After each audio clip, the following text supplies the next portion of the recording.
Washington পোস্টের এক বিস্ফোরক প্রতিবেদন ঘিরে চরম বিতর্ক দ্বারা বেঁধেছে। অভিযোগ, মোদী সরকার নীরবে রাষ্ট্রায়ত্ত এলআইসির টাকা ব্যবহার করে আদানি গোষ্ঠীকে বাঁচাতে 30,000 কোটি টাকার বন্ড কিনেছে। প্রতিবেদনে আরো বলা হয়েছে, অর্থমন্ত্রক ও নীতি আয়োগের সঙ্গে মিলে এই পরিকল্পনা এলআইসির। বিরোধীদের অভিযোগ, করদাতাদের টাকায় প্রিয় শিল্পপতিকে উদ্ধার করেছেন মোদীজি। সরকার ও এলআইসি অবশ্য সব অভিযোগ অস্বীকার করেছে, কিন্তু প্রশ্ন যে রয়ে গেছে, জনগণের অর্থ কি আদানির স্বার্থে ব্যবহার হচ্ছে?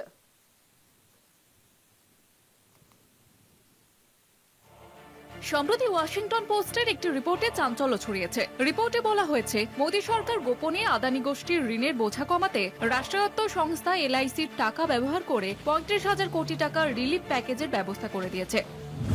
মে 2025 এই অর্থমন্ত্রকের অধীনে থাকা আর্থিক পরিষেবা দপ্তর, নীতি আয়োগ ও এলআইসি মিলে আদানি গ্রুপের বন্ড ও শেয়ারে $1 বিলিয়ন বিনিয়োগের সিদ্ধান্ত নেয়। এর মধ্যে আদানি পোর্টসের 5,139 কোটি টাকার বন্ড, আদানি গ্রিন এনার্জি ও অম্বুজা সিমেন্টের প্রায় 4,454 কোটি টাকার বন্ড কেনে এলআইসি, যা জনসাধারণের টাকায় একটি বেসরকারি সংস্থাকে রক্ষা করার সবচেয়ে বড় উদাহরণ।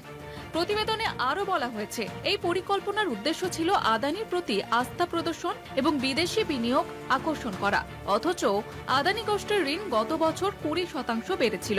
মার্কিন যুক্তরাষ্ট্রে দুর্নীতি ও প্রতারণার অভিযোগে তখন গৌতম আদানি ও সাগর আদানির বিরুদ্ধে তদন্ত চলছিল।